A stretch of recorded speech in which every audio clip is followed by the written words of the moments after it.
规则让你保护好鱼，可你却反手将鱼煮熟吃了。看着眼前一脸懵逼的诡异，规则上只是保护鱼不被诡异侵蚀，但没说不能吃了它。鱼都没了，你还侵蚀个屁啊！你就说胃里安不安全吧。这就是痛击我的队友，让敌人无从下手。看着一脸懵逼的诡异消失，你这才松了口气。和各种套路小说一样，你穿越了。不同的是，这是一个和诡异怪谈并存的世界。国家只要派出人手探索怪谈世界，就能获得可以兑换各种资源和科技的怪谈币。在国家的重金悬赏下，一种名为怪谈师的职业诞生了，而你的前身就是龙国唯一名拥有 SSS 天赋的怪谈师。可当你得知天赋效果时，却差点气晕过去。SSS 级天赋，我替你幸福，进入一个没有怪谈的平行世界享福，而被替换者的灵魂将会代替你的身份。没错，破案了，前身跑路了，而你就是那个倒霉蛋。想着想着，你的嘴角不自觉抽搐了下。现在最重要的是先通过这个诡异公寓副本。规则第一天只公布了2条规则。规则1星号，请保护好鱼缸里的鱼不被诡异侵蚀，否则夜晚会发生可怕的事情。规则2，你可以前往阳台，但请不要移动那里的任何东西。带星号的规则必定是正确的，而没有星号的有可能是错误的。第1条规则被你文字游戏给解决了，而第2条你想了一下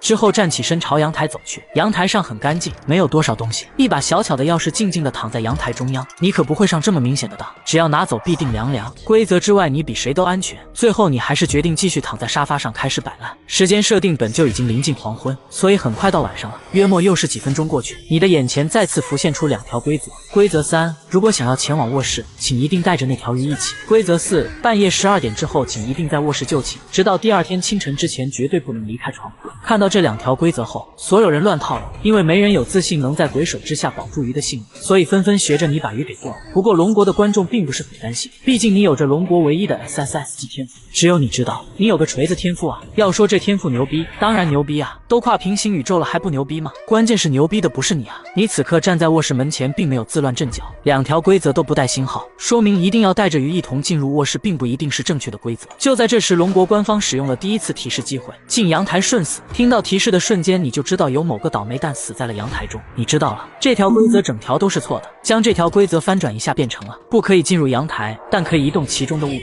你利用厨房中的筷子和勺子拼接成了一个简易的钩子工具，成功将钥匙从阳台上取出。就在你完全踏入卧室那一刻，一只惨白的鬼手从床底下伸出，可那鬼手在触碰到你的一瞬间，猛然像是触电般弹开。一切来得快去得也快，你在原地愣了1秒钟之后，看向自己的肚子。难道需要把鱼一起带进卧室？这条规则确实是正确的。你揉了揉肚子，鱼并没有离去，只是换了一种方式陪着你。真的我哭死，都被吃了还想着保护我。如果上天给我一次重来的机会，我一定会清正。反正只要不触犯规则，就无法受到诡异生物带来的伤害。你直接无视床下的鬼手，躺上了床。祝我好梦。在你上床之后，又陆陆续续有其他国家的怪谈师进入了卧室。其实死亡率并不夸张，因为大多数怪谈师们都抄了你的作业。20几名怪谈师，如今仅剩15名。时间过得飞快，你只感觉自己在床上躺了不到1个小时，天变亮了。此刻的你眼前也出现了一个选项，是否继续怪谈世界诡异公寓？若选择否，则您现在即刻离开本世界，获得1/10的奖励，您将无法再进入本世界。若选择是，您将继续闯关并获得1次天赋抽取机会。是，前身可是签了合约的怪谈师，你要一直干到40岁呢，你现在才20岁。如果被判定为无用的吸血鬼，估计出去也是凉凉。幸好有抽取天赋的机会，哪怕就是一个 B、A 级的天赋也好啊。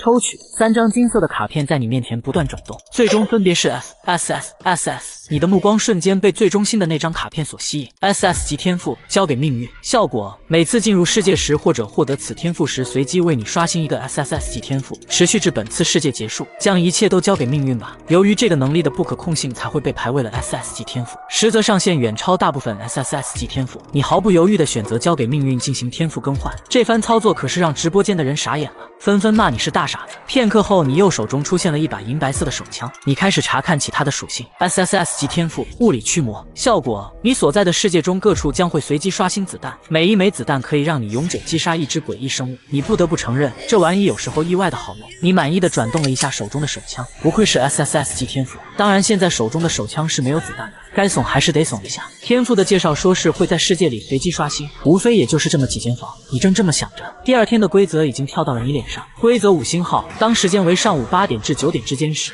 请每隔10分钟为书房中的花浇水，切记绝对不可以弄乱书柜。规则6， 9点钟之后，你可以翻看书柜里的书，但若是看到一页纯黑的内容，请在1秒钟之内关上书籍放回原位，1分钟之内绝对不能在脑海中想这本书的模样。书房啊，又是一个上锁的地方。之前你已经基本上翻遍了能去的所有地方。地方，所以这钥匙一定是在卧室里。你顺着房间开始寻找了起来。此刻距离8点还有1个小时，1个小时之内你没找到钥匙就凉凉来。就在这时，你找到了一颗银白色子弹，没想到要是没找到子弹，先一步来了。有枪有弹，这底气能不足吗？你继续翻箱倒柜，直到下一个柜子被打开的时候。一个娃娃静静地坐在其中，你目光一凝，下意识后退半步。怪谈世界会随机刷新诡异生物，可以说这就是怪谈世界中最大的变数。你仔细翻找着前身的记忆，总算是找到了这小东西的种类。个体编号250，代号契约娃娃中立。只要你不触碰契约娃娃，那么就完全可以当它不存在。但你要是拍拍它的头，它会很乐意回答你的一个问题。不过有得必有失，你只是略微思索片刻，便拍了拍它的头。娃娃诡异地笑了笑，你缓缓开口：“你知道书房的钥匙在哪里吗？”契约娃娃很快给出了自己的答案。你想要的钥匙在床垫夹层之中，亏你还在这里翻箱倒柜，居然藏得这么阴间。你刚想转身去拿，手臂却死死被娃娃抱住，一回头正对上娃娃那诡异的脸庞。嘿嘿嘿，大哥，我好饿呀，你能给我找些吃的吗？比如你的内脏。你取出那把手枪抵在娃娃的额头，想吃东西？枪子儿你吃不吃？契约娃娃咧开的嘴角收了回去，努力挤出2滴眼泪之后，一下子抱住了你的大腿。别，大哥，有话好好说。娃娃苦啊，但凡是有一线生机，他也愿意搏一把。可这 SSS 级的枪抵在脑门，他还搏个屁啊！他来上个班容易码他，还想吃我内脏不想，我可以走了不？走，那可不行，怎么说也得赔我一点精神损失费吧？娃娃瞪大双眼，我没钱啊，这好说，从现在开始你就叫安琪拉了，先打工还钱。放心吧，跟着我干包你吃香的喝辣的。可是我不想喝辣的。难道你不愿意吗？你吹了吹枪口，这灰尘有点多呀。愿意，我实在是他妈的太愿意了。现在时间还尚早，倒是不用这么急着前往书房。随后你又在房间里找了起来，1个小时的时间很快过去，你总共在房间之内又找到了3枚子弹。现在你总算放心去书房了。你先是在厨房用水杯接了一杯水，然后打开了书房的大门，一盆紫色的花朵就这么放置在窗台边。你一杯水淋上去，阵阵死气从花瓣上挥发，在空中冒黑气，随后消散。如果不浇水的话，这死气必定会让这盆花发生异变。下一次浇水要在10分钟后。你思索着下一步的行动，不要去翻动书柜上的书，但9点之后可以。不过你为什么要去翻动书柜上的书呢？你叫来安琪拉，你知道接下来的规则不？安琪拉摇摇头，个体在怪谈世界的权限虽然比人类高，但也并不是无所不知。这都不知道我要你来何意？怎么可能知道啊？行了我也不指望你，现在帮我去找公寓里的子弹吧。可是你刚才不是自己已经找过了吗？瞧你说的，你不还没找过吗？万一有漏的不是，我可以拒绝吗？你默默轻轻抚过枪身，果然还是年久失修，要出问题了。好了，我知道了。这段时间过得异常的平静，带星号的规则谁也没有改。每隔10分钟浇一次水也不是什么难事。终于时针指向了9点，这个规则实在是太过简单。那么今天的杀机就必定埋藏在第6条规则之中。书柜里隐藏着什么东西？你直接拿枪逼问安琪拉，钥匙在那里？怎么不愿意告诉我？安琪拉咬着牙，10分乐意就好，那就快说吧。契约娃娃本身受到规则的限制，它是不能说任何谎话的。这也算是给要付出代价的怪谈师们吃了一颗定心丸。你这一次付出的代价可是太大了，别人只是少了一点身体部位罢了，你可是在压榨童工，无时无刻不受到良心的谴责。这么大的代价还不够吗？没错，确实在某一本书之间夹着。果然嘛，规则既然提到了书柜，那么这地方就绝对不会是无用的。如果想不到这点，进度也就无法推动。就算是猜到了钥匙在某一本书之中，在寻找的过程中也有极大的概率碰到那一本有着纯黑书页的书。不急，下一条规则要夜晚才公布。这么急着去找钥匙干嘛？想着你的肚子咕咕叫了一声，若不是昨天一盘烤鱼下肚，今天估计还得更饿一点。能找的都找遍了，啥吃的都没。要是有什么东西不知道的话，不妨问一问神奇的契约娃娃吧。随后在你的压榨下，你找到了卧室大床下的一个通道。不出所料，里面果然也不安全，而你面前竟然是一个被吊在半空中的女人，个体编号072，吊死鬼。恶意，你看着被吊在上空的女人，很快辨别出了她的身份。你直接举起手中的手枪对准了女士，女士在一声惨叫之后化为飞灰。很快你就找到了一桶泡面，没错，那么大的地窖就只有一桶。这该死的世界抠门嗖嗖的，你提着这桶泡面来到厨房接了热水开泡。就在这时，隔壁直播间一个来自黑州的怪谈师不断翻动书页，直到那黑色的一页停留在他前，没有犹豫，他立刻在1秒钟之内关上书籍，同时告诫自己一定不能在心中想着这本书的模样。可是这可由不得他，心中越是在意这件事情，那书籍的影像便越清晰。他的脑袋如同西瓜一般爆开来，时间流速变得非常快，你已经在不知不觉间躺到了下午6点，时间不早了，也该把钥匙拿到手了。安琪拉，我知道了，第3排左边数第17本书里的。你不禁感叹小萝莉真是越来越好用了。随后你抽出了那一本带有黑页的书，如果黑页和钥匙不在同一本书之内，那本身也就失去了意义，根本算不得一大杀机。仅仅是这样还不够，如果这个规则是我创立的，我一定会把黑页和钥匙放在同一个位置。安琪拉见你拿起那本书，怪异的笑了笑。只见你单手提着书根处这么硬，要是直接从书夹层中掉落，在地上发出清脆的响声，对吗？要是又没用胶水粘在书里面，你这么抖一抖，不就出来了？时间飞速流逝，黑夜降临，你半躺在沙发上，正给安琪拉讲小红帽重生到修仙界的故事。只见小红帽那对手使出了蓝银缠人，你正讲着，2条规则跳了出来。规则7，请在10点之前让你的小猫吃上猫粮，今夜请务必跟小猫待在一起。规则8星号，请善待小猫，某些情况下小猫会保护你，但它并不值得信任。你拿起钥匙打开最后一个房间的门扉，一只浑身漆黑的长毛猫静静地坐在窗台上舔毛，听见门口的响动，瞬间转头与你对视，它的眼眸中闪动着诡异的光芒，就像是人一样。今夜的2条规则全部跟猫有关，特别是第8条规则更耐人寻味，这只猫会保护你们，那又为什么不值得信任？黑猫跳在地上，围绕着它那空空如也的猫粮盆转了2圈，示意你给它满上。可惜整个宠物室并没有猫粮的踪迹，倒是找到了2枚新的子弹。你偏头看向安琪拉，她摇了摇头，契约娃娃无法说谎。黑猫的叫声愈发急促，眼神中的光芒也越发诡异。你掏出手枪就敲了一下它的头，这不还没到10点吗？你慌个屁！公寓的门口传来了阵阵敲门声，想来是剧情正在推动。随后你去开门，目前公布的规则里并没有让你不要开门的规则，所以也无需担心会触犯什么规则。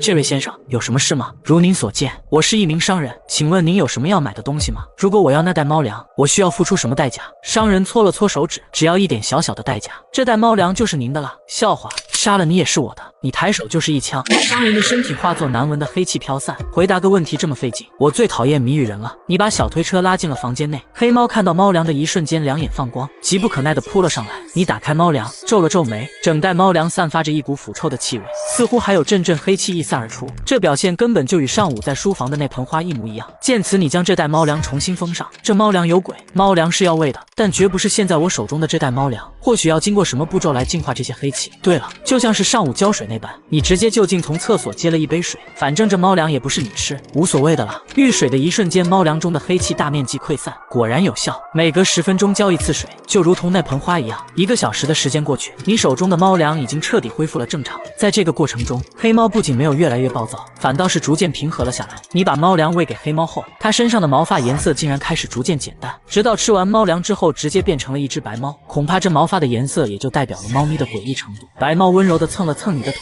显得十分亲密。安琪拉莫名觉得有些不爽，双手叉腰哼了一声：“怎么，你也想吃猫粮？”白猫闻言警惕地看着安琪拉，硬了，拳头硬了，踏入卧室之中。此刻的你已经没有那条鱼护体，早在今天上午变成了骆驼祥子，跟随马桶管道遨游去了。不出意外，床下那只鬼手再次伸了出来，你已经准备好抬枪射击，脚边的白猫却冲上去吞了那鬼手。原来如此，难怪要将白猫带在身边，要是换做其他人就已经死在这鬼手之下了。能节省1颗子弹当然是再好不过。你揉了揉白猫的头，掀开被子躺在了柔软的床上，再次祝我好梦。可这时安琪拉却缩了进来，还瞪着委屈巴巴的大眼睛摇了摇你的手臂。再讲讲嘛，小红帽之后又去干啥了？小姑娘，你中毒不浅啊！此情此景像极了那些追更的读者们。是否继续怪谈世界诡异公寓？若选择否，则您现在即刻离开本世界，获得1/7的奖励，您将无法再进入本世界。若选择是，您将继续闯关。第3天清晨，不出意外，相同的问题再次跳出，你毫不犹豫地选择了是。PS， 从现在开始，除了这个方法之外，闯入者免疫其他任何方式的伤害。居然一次性公布了4条规则，这说明这个怪谈世界已经接近了尾声。第9条规则和后3条规则严重冲突，你当然更愿意相信第9条规则是错误的，因为这明显就是一个单人公寓。首先得到的情报就是一定会有一个闯入者出现，而你的任务就是装作室友，在不被发现的情况下将其反锁在厕所内。理解起来很简单，但做到却并不容易，因为在不能与他交谈的情况下，闯入者也许很容易反应过来你知道他的身份，从而导致任务失败。或许如何在不触犯规则的前提下辅助他才是难题，真是麻烦。偏偏闯入者还免疫其他方式造成的伤害，不然直接一枪崩了他，啥规则都不需要。你翻身下床，注意到蹲在角落边的猫咪毛发已经重新变回了深灰色，看这样子用不了多久就会再次变得漆黑。现在的猫咪无疑是不值得信任的。你又回到宠物室拿了些猫粮，当你再次踏入卧室之时，一只鬼手猛然袭来，枪声响起，鬼手化作尘烟消散。此时猫咪已经不见了踪影。你回到客厅，下一秒短暂愣了一下，一个穿着黑色外套戴着黑色口罩的黑发阴郁男子就这么站在客厅中间。这就是闯入者吗？黑衣男子挥动着双手上下比划着神，随后他从兜里掏出纸笔，刷刷刷写了一张纸条递给你。很抱歉我不能说话，但很高兴见到你，我的室友。你点了点头，算是对他的回应。黑衣男子在你点头示意之后便直接转过头去，就这么静静地站在原地发呆，并没有什么异常的情况发生，说明黑衣男子现在还并不知道你知道他的身份。只要等着小子去上厕所，一切也就都了结了。终于在整整做了1个小时后，黑衣男子有了下一步的动作。他从厨房倒了2杯水，纸条再次传来，请喝。你亲眼看着他的每一步动作，确保他没有机会投毒。但即便如此，也只是假装抿了一口。黑衣男子则将面前的这杯水一饮而尽。又过去30分钟，他缓步走向厕所。来了，要操作了吗？你现在觉得自己活像那种尾随别人的偷窥男？哎，没办法，谁让规则让你这么干呢？只要锁上这扇门，一切都结束了吗？待黑衣男子完全进入厕所之后，你猛地把门关上。这道门是罕见的双向锁死门，无论在外在内都可以锁死，简直是为了规则而定制的。随后，黑衣男子不停地拍打厕所门。1分钟过去，厕所中的拍打声逐渐平息。你不敢贸然开门，在世界没有提示你通关成功之前，任何事情都有可能发生。2分钟、5分钟、10分钟，厕所里已经一点动静都没有了。猫咪的叫声从身后传来，似乎是在提醒你打开门查看内部的情况。你回头却发现此刻的猫咪毛发已经变成了漆黑色，甚至比起初见它时还要更加诡异。如果搞不懂的话，就打开门看看吧。一个声音正在蛊惑你开门，而你的手竟也鬼使神差地摸上了把手。不对，你迅速清醒了过来，这才发现自己的身体已经被丝丝黑气所围绕，在进化时却把自己给漏了。好在一路上步骤并无太大差错，这才没有完全被黑气所支配。好小子，我喂你吃猫粮，你还阴我是吧？你抬手对准猫咪就是一枪，猫咪虽然想躲避，可这 SSS 级的枪口一旦瞄准，逃不逃得掉就不依诡异生物的想法。猫咪中弹倒地，趴在地上怨毒地看着你。猫咪的皮肉撕裂，重新组成了一个人形。黑衣男子，怎么办？突然很想装怎么办？但规则上又说不能和他说话，没办法了，就决定是你了。去吧，安琪拉。如果我没猜错的话，你刚才被关在厕所里，应该重新变回了猫，通过通风管道又回到了其他的房间吧。黑衣男子半躺在地上，身上大面积的溃散。瞎鬼诛心啊！一开始我确实没有想到这个问题，或许也是因为规则让我先入为主。其实我才是那个闯入者吧。黑衣男子从头到尾就没有与你说过一句话，因为那条规则是用来限制他的。你都知道自己身份了，为什么还要背着说话呀？切，我都快赢了，万一栽跟头怎么办？你最后的举动正是想引诱我进入厕所，只要能将我反锁在厕所内部，那么我就会被里面的诡异吞噬。从那条规则公布开始，闯入者就已经无法被其他手段伤害。猫咪不受这条规则的保护，所以才会倒在枪下。不过这已经无所谓了。当我意识到自己的身份时，自然也就猜到了猫咪的身份。换而言之，从那一刻开始，猫咪就已经输了。恭喜龙国怪谈师咸鱼通关 S 级怪谈世界诡异公寓，综合评价91分，优秀。您将获得99%的奖励以及更换天赋的机会。本次抽取的3个天赋等级不会低于您现有的天赋等级。看着面前整整3个 SS 级天赋，你暗道果然没这么轻松抽中 SSS 级天赋，那玩意实在是太难抽了。这3个天赋没有什么太能吸引你的地方，你索性也就没有进行更换。世界结束中，10、9、8，喂，你要走了吗？那是，也不看看我是谁。通关简简单单的了。如果我们在其他世界碰到的话，你记得继续给我讲故事，不然今天的事我和你没完。呵呵，那还是祝我们以后再也碰不见吧。在你成功通关怪谈世界后，一度冲到了热搜榜第2，热搜榜第1是小红帽修仙记。你回到自家别墅，开始了1个月的享受生活。这前身真他妈有钱，1个月的时间悄然流逝，很快就到了参加下一次怪谈世界的时间。你在龙国高层的送行下进入了新的怪谈世界。龙国怪谈师咸鱼已成功连接上怪谈世界深山客栈。未通关之前共有0名怪谈师挑战，阴风拂面，一股寒意袭来。本次怪谈世界为团队副本，怪谈师们的时间线不独立，集齐人数后开始世界，之后便不可以再进入。目前人数1/30，很快各国的怪谈师陆续进入世界。1个小时之后，人数终于满了30人。你凭借着自己的记忆扫过这30人，倒是发现了不少有名气的怪谈师，比如北联的威普斯、白银的斯密尔、泡菜的金靖王，还有樱花的梅村内。这4人的天赋等级至少都是 S， 除了威普斯对你友好的一笑之外，另外3人面色都有些不善。你忽地感觉自己裤兜里似乎多了什么东西，拿出来一看，竟是一张皱巴巴的游客准则。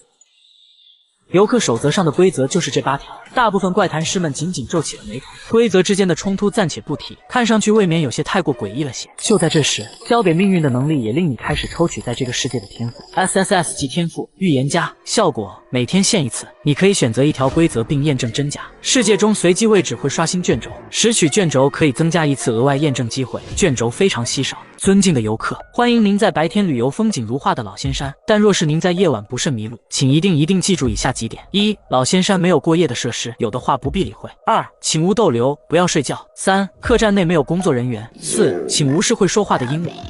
5. 身体不适喝点酒。6. 听到敲门声，请不要回应也不要开门。7. 想上班的可直接穿上志愿者服装。8. 请时刻谨记，您是一个活人，而不是其他的什么东西。游客守则上的规则就是这8条。大部分怪谈师们紧紧皱起了眉头，规则之间的冲突暂且不提，看上去未免有些太过诡异了些。粗略地扫了一遍规则，你便第一个朝着丛林深处走去。不久后你迷路了，不过还好有北联的威普斯一起组队，他也迷路了。本想着有个实力强的可以保护自己，但没想到他那么虎，见到一个诡异就让你去崩了他。好在最后他自己跟丢了。这些白雾会影响你的判断，让你无法准确判断时间。规则上说不能在原地停留1分钟以上，你也只能不停地走。就在这时，外面的直播间却炸开了锅，因为竟然足足有10个国家的直播间黑了下来，哪怕他们尝试使用提示机会也无济于事。按道理来说，这应该代表怪谈师已经死亡，可却又没有播报失败。白雾比起最初已经浓郁了数个层次。你行走在雾气之中，前方的雾气中走出一个身影，面前此人皮肤白得夸张，没村内裤的爷爷死了3天都没他白。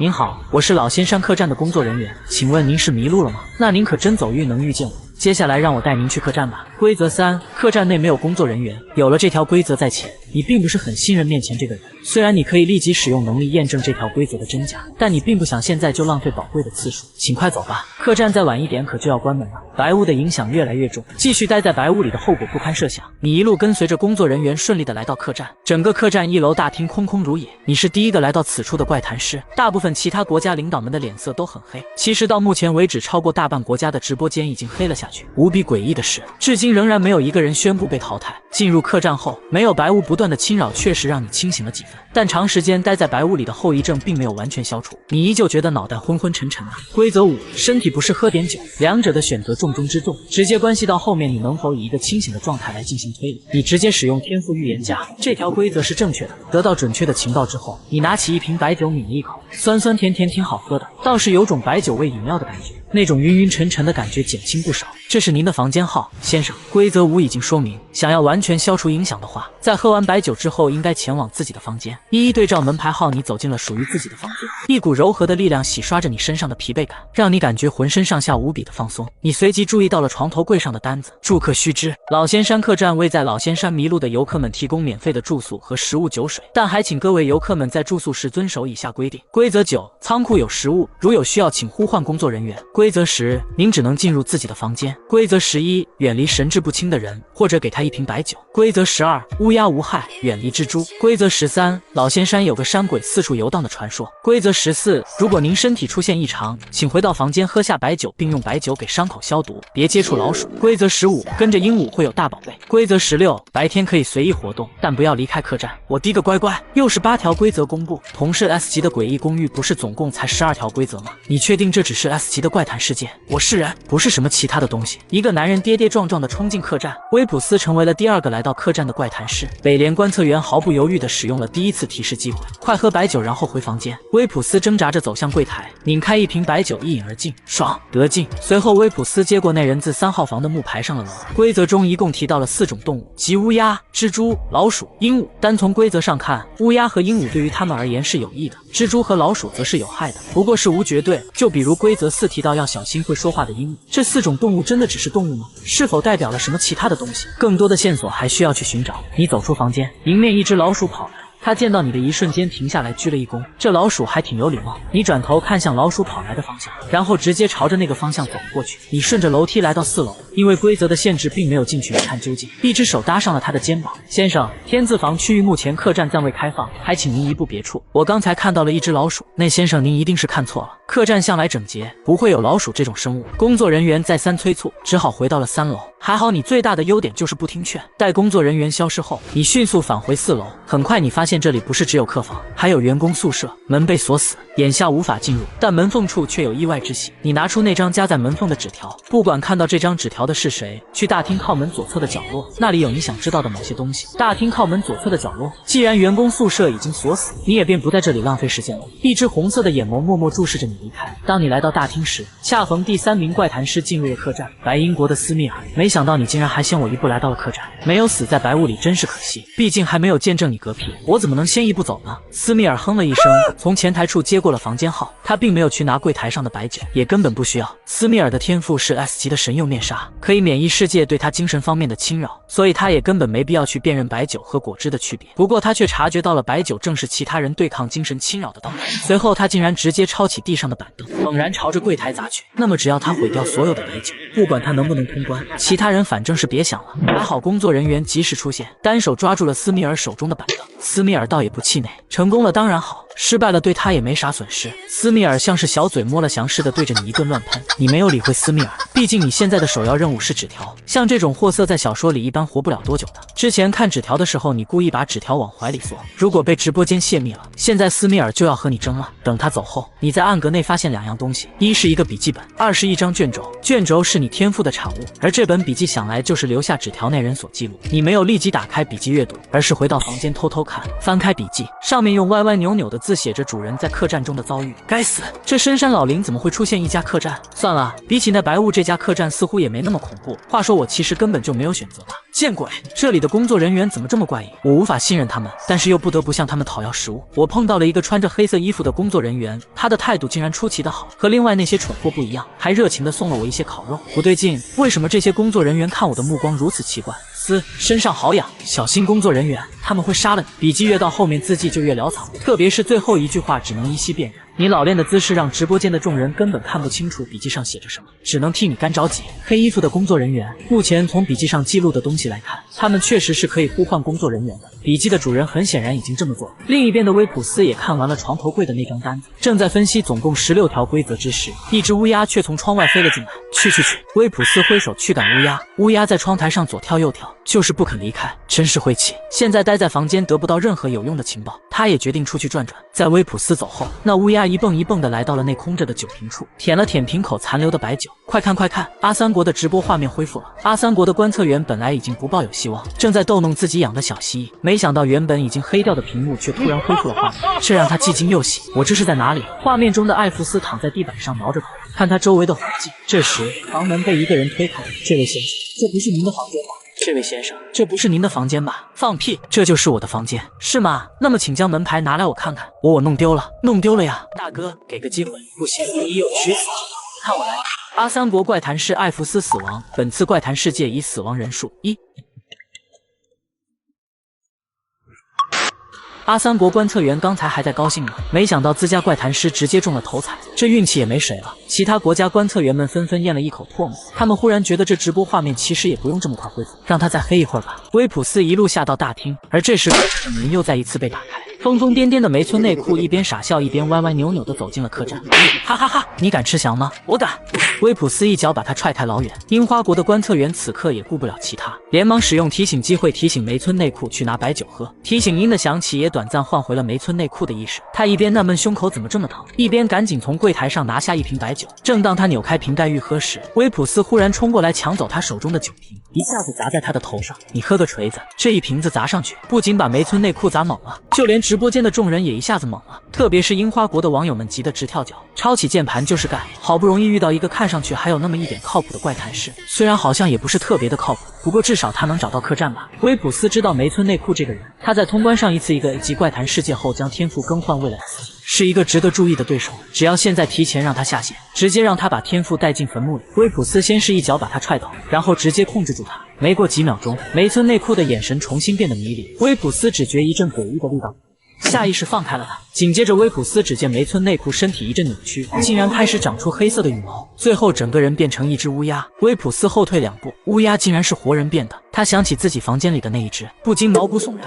秉承着眼不见心不烦的原则，威普斯一脚把乌鸦踹出门去，重重关上了客栈的大门。你走出房间，背靠墙倚在3楼走廊。笔记最重要的2点：一是那黑衣服的工作人员究竟在客栈扮演什么样的角色；二是最后一页夹杂的蜘蛛腿究竟是什么意思。你似乎隐隐约约地猜到了什么。你正准备下楼去拿些白酒，下楼时迎面撞见了匆匆往上赶的威普斯。他再次提出合作，你没怎么想就答应了。虽然威普斯这个人又呆又苦，不过还算是一个比较可靠的队友。随即两人开始互相交换情报，两人正聊起劲来，忽然一个人从背后拍了拍两人的肩膀：“两位先生，请不要站在楼梯口哦，安全文明你我他。”两位先生怎么这么看着我？时间已经不早了，两位还是赶快去歇息吧，我们自有打算。热脸贴冷屁股也丝毫没有让黑色衣服工作人员有丝毫的不悦。随后他拿出了2块烤肉，威普斯正准备拒绝，你却接过了烤肉，一定要趁热吃哦。黑衣工作人员消失在楼道尽头，你看着手中的烤肉陷入了沉思。你说这是什么肉？看起来反正不像是猪肉，你说该不会是合成肉吧？你打算现在怎么处理这块烤肉？别急，这可是重要的线索。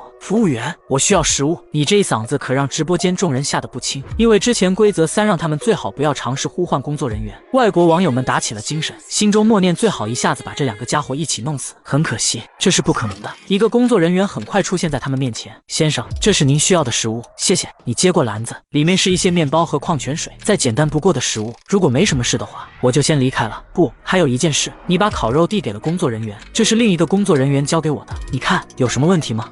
您肯定是出现幻觉了，我们这里不存在什么黑衣工作人员。另外，这种烤肉你们也不要再吃了。为什么？它看起来很美味，因为这是老鼠肉。工作人员阴沉着脸，扔下这句话后，工作人员急忙转头就走。威普斯依然觉得恶寒，别光顾着恶心，追上去看看他想要干嘛。你立马追了上去，威普斯紧随其后。随后他们看到了痛苦的蹲在楼道口工作人员，就像是梅村内裤变成乌鸦那般。工作人员当着两人的面扭曲成了一只大老鼠。不好，他好像要冲我们来，快跑！之前你已经多次见过老鼠，可从未有一次的老鼠会如此暴躁。这一刻，他觉得自己身上有点痒。不好，现在绝不能跟老鼠有接触。兄弟，崩了他，崩了他，崩了他呀！你真的想骂娘？他要是能开枪早开了，还会跑路吗？不行，你现在也很痒吧？如果我现在掏枪的话，在这个动作期间一定会被老鼠扑到身上，所以我们只能跑。就在这时，老鼠加速冲了过来，在紧要关头，威普斯直接掰断了一根较细的栏杆。在你一脸卧槽的表情中，老鼠被木棒精准的打飞。我们现在需要消毒，先回房间，随后会合。你点点头，立即奔往自己的房间。回到房间之后，你立马反锁房门。他能感觉到外面有什么东西才撞的门，一定就是那只老鼠。你撩开衣服，果然在下腹部的位置发现了一道爪痕状的伤口，这才是老鼠会袭击他们的原因。他回想起那诡异的黑衣工作人员，本以为只有吃了烤肉才会中招，但恐怕在两人被他拍肩的那一刻起就已经着了道了，必须要更加的小心，否则一个小举动就有可能要了性命。把时间倒回2分钟之前，在你与威普斯两人还在与工作人员周旋的时候，斯密尔也基本上把客栈转了个遍。让他感到意外之喜的是，他发现了一只色鹦鹉，规则15，跟着鹦鹉有大宝贝。斯密尔连忙跟上，鹦鹉绕过大厅飞入一扇门内，斯密尔也紧随其后追了上去。鹦鹉停在铁架子上，停下来了。也就是说，这个房间里面有重要的线索吗？斯密尔环顾四周，这不就是仓库吗？斯密尔眯眼注视鹦鹉，想透过这只傻鸟看出什么来。很明显，鹦鹉并不想卵他。来，小鹦鹉，到叔叔这里来，告诉叔叔这里有什么特别的。鹦鹉白了他一眼，随后竟然真的开口了：可否愿听从山神之指引？斯密尔头上冒出几个问号，他根本听不懂鹦鹉这句话是什么意思。规则4，请无视会说话的鹦鹉。斯密尔没有回答，装作自己听不见。鹦鹉也不再理会斯密尔。先生，这里不是你该来的地方。规则9，仓库有食物，如有需要请呼唤工作人员，其中的重点就是仓库只有工作人员可以进入。我有东西在里面弄丢了，我找到之后就离开，可以吗？没关系，先生，我本来也没打算让你离开。斯密尔连忙四下张望，终于发现了更深处的一道门，他慌不择路地跑向那个方向。进入房间的斯密尔立马关上房门，还来不及松口气，他忽然觉得一股凉意直冲天灵盖，这里又是什么地方？他缓缓转头，白银国怪谈师斯密尔死亡，直到白银国这边的直播画面彻底黑了下去。龙国观察员林长青立即使用了一次提示机会，将这边发生的事情以最简短的方式传递给了你。感染后变蜘蛛，规则9正确，黑衣自称是山神，白衣鹦鹉一伙。鹦鹉是至关重要的线索，但是想要找到鹦鹉就必须进到仓库。如何绕过这条规则进入仓库呢？在这之前，还是先去大厅补充一下白酒吧。此时的大厅，一位看起来很惨的老人半瘫坐在地上，个体编号140，赌鬼，中立，要来赌一把吗？小伙子，当然要赌。你还未开口，威普斯的声音先一步从后方传来，看样子他也同样消毒完成，这才跑出来浪了。不过真的不考虑一下吗，哥们儿？就那么有信心你能赌赢？你表示不理解。果然这彪悍的民风自己学不来，太好了，那么赌局开始。兄弟，等会我要是输了，你直接一枪崩了他。左边老赌鬼一个，身体残破，估计10赌9输，运气中下，但经验十足，胜率极高。右边超雄愣头青一个，死肌肉，智力中下，脾气火爆，性格狠辣，粗心大意，缺乏耐心，刻板固执，狂妄自大，优点无。完了，威普斯死定了。不过真的不考虑一下吗，哥们儿？就那么有信心你能赌赢？你表示不理解。果然这彪悍的民风自己学不来，太好了，那么赌局开始。兄弟，等会我要是输了，你直接一枪崩了了他。在上一个世界中，你就是这么压榨契约娃娃的。威普斯看完回放之后深有感触，觉得这是一个好办法，正好有机会，那不得大干一场。哈哈，希望你能赢吧。你算是无语了，原来这家伙信心的来源是自己啊！看着他那自信满满的样子，你都不好意思打击他。玩法很简单，我也没认真看，小朋友不要学。与赌鬼对赌，判定胜负的方式是3局2胜。来吧，我已经等不及了。赌鬼率先扔出2枚骰子，方块在地上不断滚动，最后停止在2个数字之上。4点，你他妈作弊了吧？当然，他也只是说说。在这种契约对决中，无论是人类还是诡异生物，都不存在任何出老千的机会。拼了！威普斯随即扔出手上的2枚骰子。血肉骰子在地上滚动2圈，最后停了下来。2点、5点，按照规则，现在威普斯的点数是5点，当然是不够的。他还有最后一次机会选择是否投出手上的那枚骰子，只有掷出5点才能获胜。我选择投掷第3枚骰子，赌鬼的笑意更加灿烂。1/6的概率可不是这么容易赌到的。给我出！骰子滚动，最后停在了1点上。看样子幸运女神并不想眷顾威普斯，她尴尬的笑了笑，眼神示意你只要发现不对劲就开枪。看样子威普斯这一次运气不怎么样了。笑话，你们但凡去看一看前面几场怪谈世界的回放，你就会发现他运气一直不怎么样。直播间之中的氛围倒是挺轻快，他们与威普斯的想法一样，反正有你的兽魔手枪在，输了也没啥关系。你捂着额头，不知道该说点什么。放心去吧，兄弟，清明节我会给你烧香的。哦对，北联好像不过清明节，那就算了。第一轮是赌鬼取得了胜利，我还就不信我的运气会这么差。威普斯这一次率先将骰子一扔，不过这一次的骰子似乎比上一次还要不给面子。卧槽，要不要这么倒霉？江哥可以准备开枪了。这边建议威普斯以后遇见个体直接绕道走吧，那就对不起了。赌鬼神色已经有些疯狂，迫不及待地扔出手中的骰子，一点，好消息，组成了对子；坏消息，对子也没用。这种情况下，双方前2枚骰子直接作废，以第3枚骰子定胜负。我算是知道这赌鬼为啥左手被人砍掉，这种运气很难不输啊。看吧，这就是盲目追求对子的结果。直播间中还在闲聊，而现场中的双方已经丢出了第3枚骰子。威普斯4点，赌鬼2点，赌鬼气愤的猛。这种大好局面竟然都能输，他已经好久都没有饱餐一顿了。路过的工作人员走过来，哐哐给了他2耳光，别破坏我们家地板！不，我要赌，最后一把一定能翻盘。赌鬼已经彻底疯狂，他根本不想等待，急忙开启了最后一轮的赌博。6点，威普斯脸色一黑，他还玩屁啊！我靠，这老头已经连续3个回合丢出对子了吧？他运气真有这么好？有没有可能是威普斯的运气太差了？神枪手江哥准备上线，你默默为威普斯默哀，抱着自己也许有希望也丢出2个6点的想法。威普斯丢出了手中的骰子，什么破骰子？你他妈存心跟我作对！威普斯这下子算是彻底摆烂了，索性直接将第3枚骰子一扔，反正就算出对子也赢不了，还是让你把这家伙给崩了吧。骰子慢慢停下，赌鬼脸上的笑容瞬间凝固。卧槽，666！刚才我还以为赌鬼开挂了，原来开挂的是你啊！顺子大于对子，可以说唯一能够胜利的点数被他丢了出来。哈哈哈，老东西还跟不跟我赌？赌鬼抱头咆哮，似乎是接受不了这个事实，但是很快就在权威的修正下恢复了正常。规则7这一条规则是正确的。威普斯还沉浸在赌局胜利的喜悦之中。你将之前林长青告诉自己的情报简略分享给了他，也就是说我们现在需要进仓库找那只鹦鹉，但我们又不能进仓库。如果没办法的话，我可以直接删除这条规则。或许这条规则的关键并不是限制我们进仓库，而是限制除了工作人员外的人进仓库。有什么不一样吗？你忘了刚才赌鬼提供的情报了吗？他刚才说啥了？我太激动忘了听。不是哥们，要是只有你一个人的话，那你赢这赌局的意义何在？你无语片刻，重新把赌鬼的话复述给了威普斯。客栈里的阵营身份从来都不是固定的，我们可以从住客变成迷失者或者感染者，当然也有办法变成工作人员。那这所谓的志愿者服饰我们又该去哪里寻找？应该是在前台。2人快步走到前台，发现了整齐叠放的工作服，而这工作服下方还夹杂着一张工作人员守则。工作人员守则，很高兴你愿意成为一名老仙山客栈的工作人员。成为工作人员后，一部分的其他规则你将不用再遵守，但同样的，你要了解工作人员的责任与义务。17，这些规则下班后不用管，但请保密。18，白雾将对你无效，不要喝白酒。19，山鬼仍在客栈中闲逛，若被感染，在1分钟内喝下果汁，避开老鼠，也不要伤害老鼠，来不及的呼唤鹦鹉。20，不能伤害住客，可以驱赶乌鸦，也可以为他们喝白酒。灭杀蜘蛛，按规定保护和灭杀住客。21，你可以前往仓库，但不能进入仓库更里侧的房间。22，远离穿黑色工作服的工作人员。23，可以进入所有的客房。24，晚上12点下班，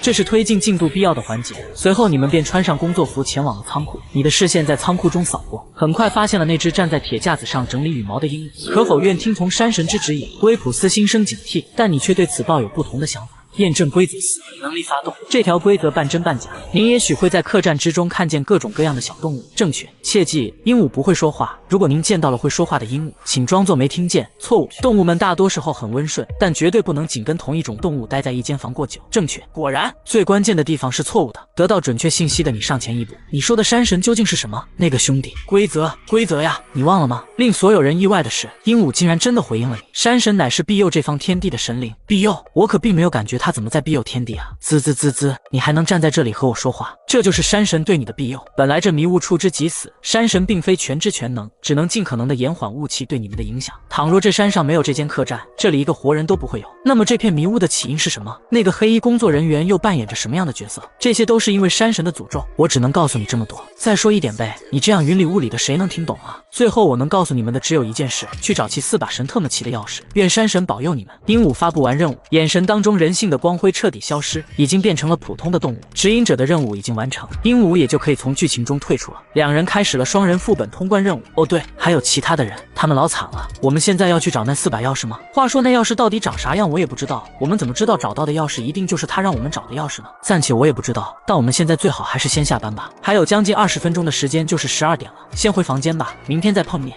你获得了2瓶白酒和1瓶果汁，最后回到了自己的房间中。两人紧闭房门，等待午夜的降临。11点50分，客栈的大门再一次被推开。泡菜国 S 级天赋怪谈师精进王。第二天早上来临，你推门而出，令直播间众人惊异的是，走廊干干净净的，啥都没有。昨晚发生的事情就如同梦一般不真实，只有泡菜国已经宣布失败的事实提醒众人，一切都是真实发生的。等等，我们的直播画面竟然恢复了，我们也是。当直播画面出现的那一刻，原本还在惊喜的众人如同被一盆冷水当头浇下，画面中没有人，只有一只扭曲的乌鸦在太阳的照射下化为了灰烬。死亡通报在各国直播间升起，原本他们还打算直接提示自家怪谈师在第2天清晨退出挑战，以此来及时止损，可怪谈世界明显不打算给他们这个机会。迷失几乎等同于死亡，又或者让那俩获救一下，但这是不可能的。劝他们吃牛肉或许还有可能。第2天到来，你和威普斯此时也可以选择直接离开怪谈世界并获得1/10的奖励，但是两人都没有这样选择，而是决定继续挑战。威普斯没有动用过天赋，此刻也获得了一次更换天赋的机会。他轻轻一抽，好家伙，3个 B 级，他换个毛线他换。到目前为止，总共进来的30名怪谈师也就只剩下3人存活，这个比例哪怕是放在 S 级怪谈世界里都极其少见。要知道这才只是第1天过去，除了你和威普斯，最后一个存活者是樱花国的梅村内库，他的 S 级天赋可以让自己死亡后在随机地点复活，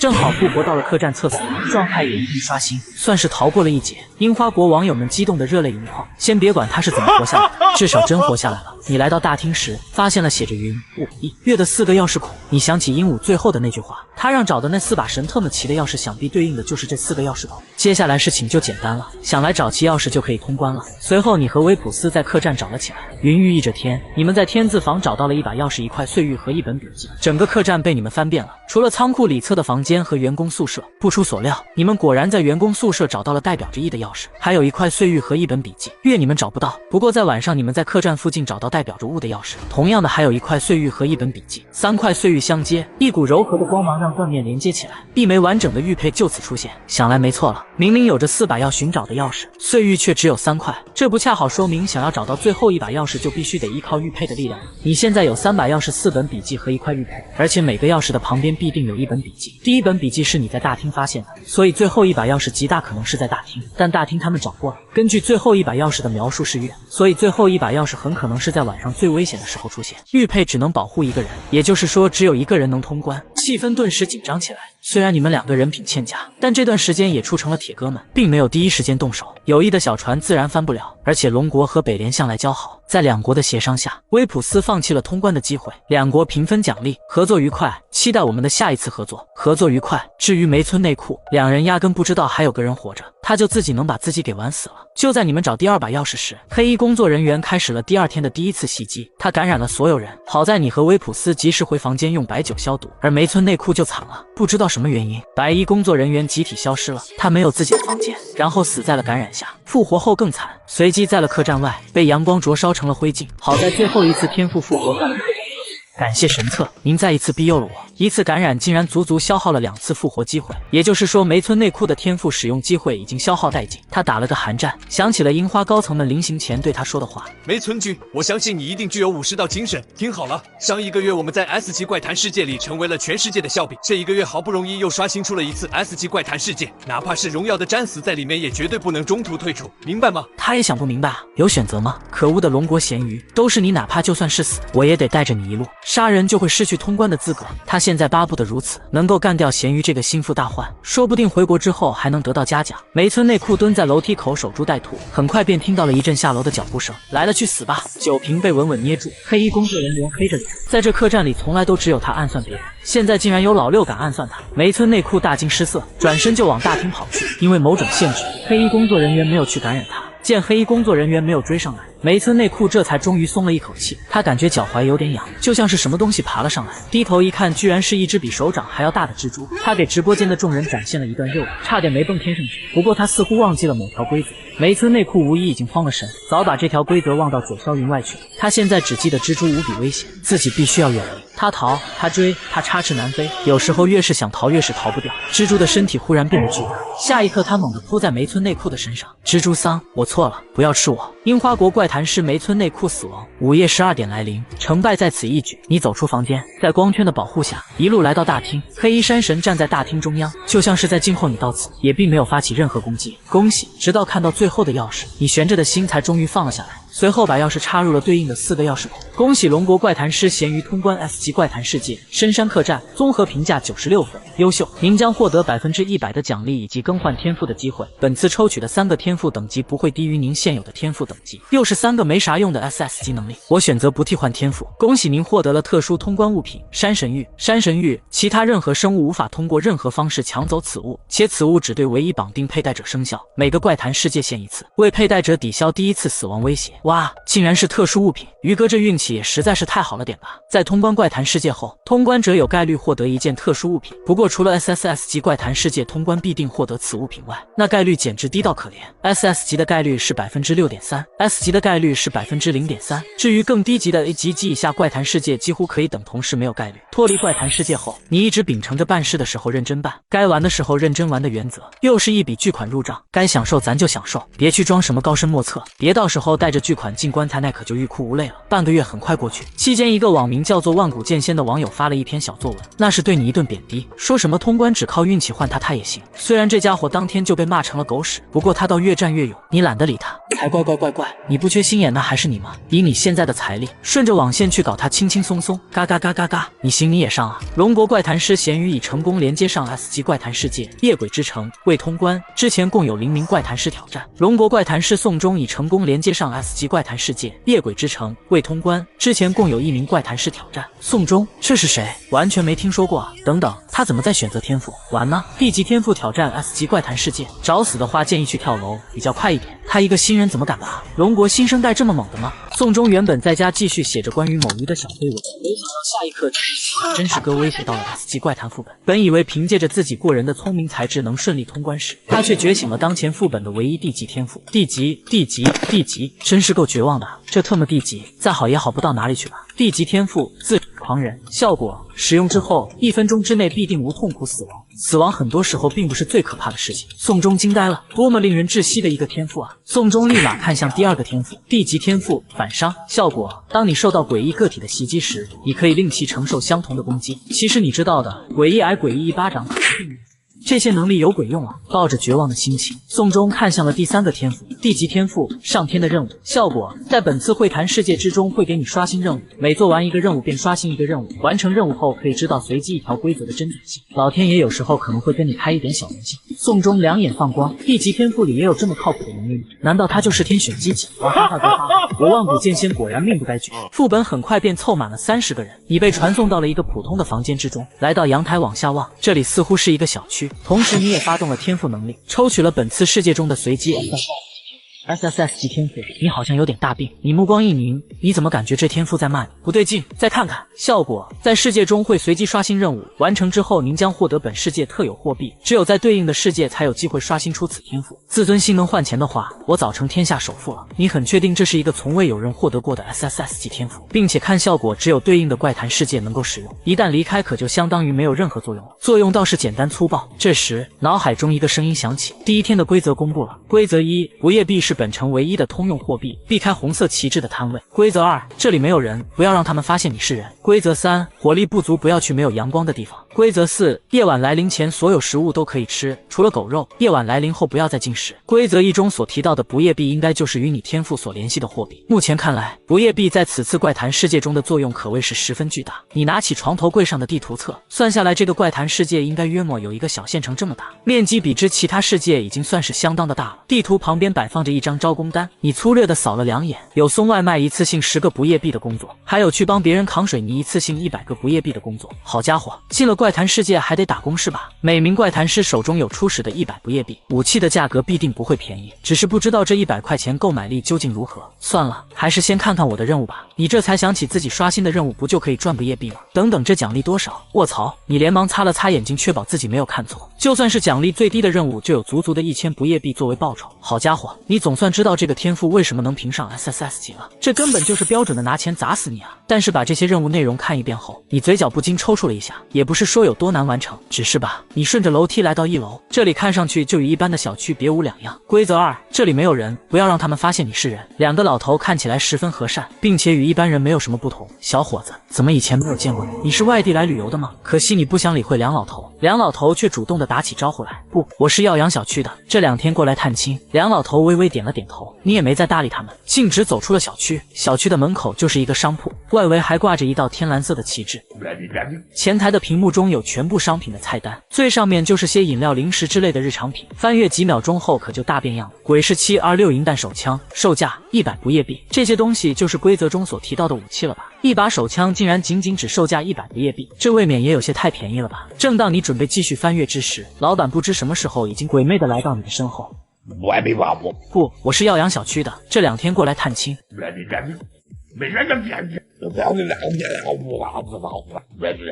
从老板的话中能得到很多的信息，一就是他似乎与其他的人并不属于同一阵营，二就是该拿钱还得拿钱，别套近乎。你一拍脑门，看样子自己还得先去做个任务刷钱才行。很快，你上了一辆公交车就走了，不一会儿直播间便热闹起来。于哥应该是要去应聘外卖员吧？虽然一单只有10块钱，但是多跑几单数量不就上来了？许多人都是这么认为的，因为已经有其他怪谈师也上了同样的公交车，目的就是应聘外卖员的地方。几乎所有的怪谈师都有了下一步的行动。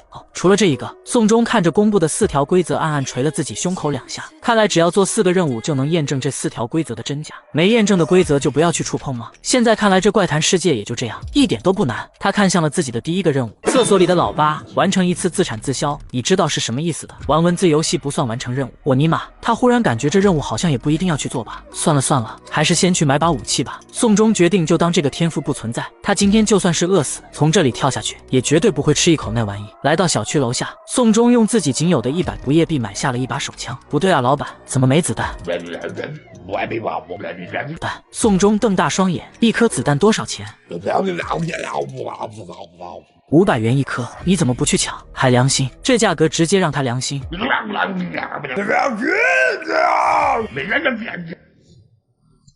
宋忠被赶出了店铺，突然他感觉到一阵脊背发凉。小伙子，你手里拿的那是什么？就只是一把玩具枪而已，哈哈。宋忠敷衍过去，没想到老太太直接夺枪射击，看来确实是玩具枪，还给你，小伙子。宋忠差点魂都吓掉了，他万万没想到没钱买子弹还救了他一命。不过这把玩具枪倒是有点仿真啊，哈哈，毕竟可是我花大价钱定制的呢。宋忠连忙逃离店铺门口，我的乖乖啊，吓死我了。他现在迫切的想要赚钱买子弹，不然恐怕连个老太太都打不过。怪谈世界哪里有什么人啊，全都是诡异生物的伪装。你以为的老太太说不定下一刻就能掏出3头6臂，而你只是1头2臂。宋忠来到公交车站，上了公交车，停下，咋地？给钱啊，上车2块。我没钱，你坐你马车呢？给老子滚下去！宋忠被公交车司机一脚踹下车，而此时你正半倚在车窗上，在熟睡中坐到了终点站。先生，终点站到了。还请下车。你又伸了一个懒腰，双手插兜走下了公交，吃了串烤肠后坐上了返程的公交车。你这迷惑操作直接让其他国家的探子一脸懵逼。怎么样，那家伙大老远坐公交车过去干嘛？是不是有什么新的线索？他吃了根烤肠，怎么当探子的你？小心回去扣你工资。说重点啊，重点。可是他真的就吃了根烤肠啊！此时你靠在座椅上，慢慢的在意识中翻动那一列任务。任务几公里外的烤肠已完成，获得奖励不夜币1400，吃根烤肠1块钱，换来1400。这任务虽然有点大病，不过这奖励是真丰厚啊！这就是克老的快乐吗？你还去送锤子的外卖？我来看看还有没有其他任务可以做。老黑国怪谈师不白正在跑外卖，他与大部分网友的想法是一样的，一单虽少，但俗话说得好，积少成多嘛。外卖员守则：守则1，不要超时和损坏外卖，否则您将受到惩罚。守则2，满足客户的小要求。守则3，外卖员的身份需要完成3单才可以抹除。不白顿感不妙，没想到还有额外的规则需要他遵守，可惜只有外卖员能够看到这些规则，他没有退路了，干完3单就走人。只不过干完3单总共也只能得到30不夜币。Damn， 他还不如去工地搬水泥。好在第一单离他很近，2分钟10块钱，好像还挺赚的哈。不白刚庆幸这单子不算难，可下一秒便看见了外卖单上的备注：小哥带一根手指来。这能算是什么正常的要求？不白直呼大意了。喂，店长，这种东西也要满足他们吗？这个老黑在送外卖，没想到第一单就被顾客刁难了。还好他有一个通情达理的老板，他给了老黑一把短刀让他自己解决。这他妈可太谢谢你了。不白拿着刀，忐忑地看了看自己的手指，被逼没办法了。好在这是怪谈世界，结格结，不就是一根手指？他找到了一个他自认为很弱的流浪汉的身上，就决定是你了。结格结，很快他成功的失去了一条手臂。好在在怪谈世界的规则之下，他死不了。作为黑州的一个阳光开朗大男孩，这些曲折并没有打倒他。重拾信心，他继续送起了外卖。站住，外卖不准进。Damn， 这是你们小区业主点的，业主野猪点的都没用。不白打电话给顾客，要我自己下来取，那要你有什么用？老子不送了。不白痛骂一声，扔掉外卖回到店里。好在店长善解人意，他非常关心不白为什么没能完成外卖订单。你的订单未能送达，所以要对你进行罚款哦。不白只能自认倒霉，未能送达罚款100，顾客连刷3条差评罚款300，浪费食物罚款100。麻溜点给钱。Damn， 我送一单才赚10块钱，你特娘罚我500，你这分明就是黑店，老子就是不给钱，你能咋地？倒是你，把我工资给我，不给钱。这里有人想当霸王骑手，呵呵，那个大哥有话好好说，500不夜币就用5根手指来抵消吧。动手！我弟小五同不白一样遭遇的怪谈师还有很多，他们都在不同的职业上吃了苦。这不夜币可不是这么好赚的。宋忠由于没有钱坐公交，只能在附近找工作，于是他成为了一名光荣的保安。他将保安3大准则牢记于心，开始了他光荣的保安之旅。另一边，短短几趟公交坐下来，你可是整整捞了5000多不夜币。这恐怖的数字，哪怕其他29个怪谈师加起来都不及你100。消费时间到，你走进店铺，开始挑选武器。死鬼是轻机枪，3000不夜币。老板，这机枪子弹怎么卖？呵呵，打扰了，你算是看出来了，枪什么的都是小问题，这子弹才是真烧钱啊！不同价位的手枪威力会有不同吗？算了，来一把100的手枪，剩余全买子弹。看着你从老板手中接过那把手枪和1盒子弹，不仅仅是网友和其他国家的探子，就连龙国自己这边的高层都没搞清楚怎么回事，居然能够避开所有人的耳目赚到钱，此子简直是恐怖如斯。一个下午的时间悄然流逝，30名怪谈师已有2名死亡，其中1名是在工地搬水泥被落下的器材砸死，另一个人则是在扫厕所的时候被进来上厕所的人咬死。谁让他选了一个太阳光照射不到的地方工作？规则永远是大前提。其他受到职业所害的怪谈师也不少，许多人身上都已经少了某些部件。当然，也有实力不俗的怪谈师通过脑子成功破解了某些困局，并且赚到了数量不少的不夜币。但很明显，那张单子后面所提供的几个工作全都是坑。这些正规的工作往往都隐藏着杀机。有几名怪谈师倒是另辟蹊径，找到了解决方法。泡菜国的朴白芬直接躺在街边摆烂当乞丐，一天下来竟然还净赚100多块有余。阿三国的阿西莎则是直接化身碰瓷大王，这一天只让他成功了一次就是500块不夜币入账。赚的最多的还要数白英国的阿兰斯塔，他直接冲进赌场赢了足足800块钱。黑夜将近，除了你之外，大多数怪谈师们愁眉苦脸的，因为他们都极其苦逼的发现买了枪之后根本没钱买子弹。有些聪明的怪谈师倒是并没有买枪，而是买了短刀。近战武器最大的好处就是不用再额外购买子弹，这无疑是他们的最佳选择。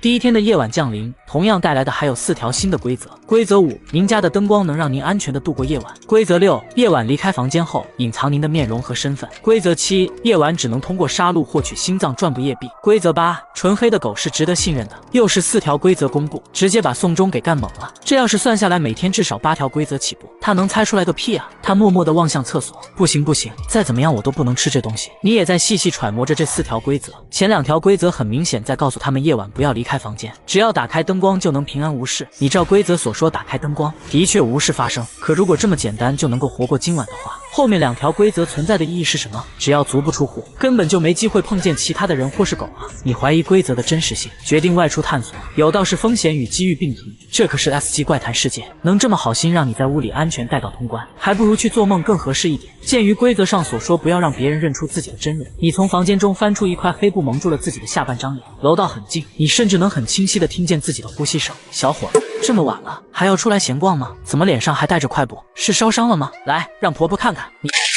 扳机，老婆婆挣扎2秒之后就再也没了动静。看样子这枪倒是与物理驱魔有类似之处，只要击中，别管打的是哪，直接就凉凉。你确认周围安全后蹲下。规则7，夜晚只能通过杀戮获取心脏转部叶壁，用心脏来换取不叶壁。你发现老婆婆的身体在死亡之后竟然变得异常脆弱，皮肤就像是果冻那般可以被轻松撕开，而她的身体内部既没有血液也没有其他的器官。心口位置则是一枚拇指大小的白色晶石，想必这就是规则中所提到的心脏。你收起晶石，却不免有另一个问题：为什么他能一眼认出我跟他们不同？是因为夜晚吗？不，你直接扯下了自己用来遮掩面容的那块布，带着这个东西简直就是掩耳盗铃。试问你像个贼一样在晚上到处乱跑，谁见了不得怀疑你？看来只要身份不被发现，即便是夜晚也是安全的。你在楼道口又碰见了一个人，你直接就装作没看见。男子是有些狐疑，但最终还是略微甩了甩头走了。春风吹又生，斩草要鬼并没有什么方法能够准确的分辨人类。小伙子开门，阿姨这边煲的鸡汤喝不完了，送你一锅。宋钟蹲在沙发上瑟瑟发抖，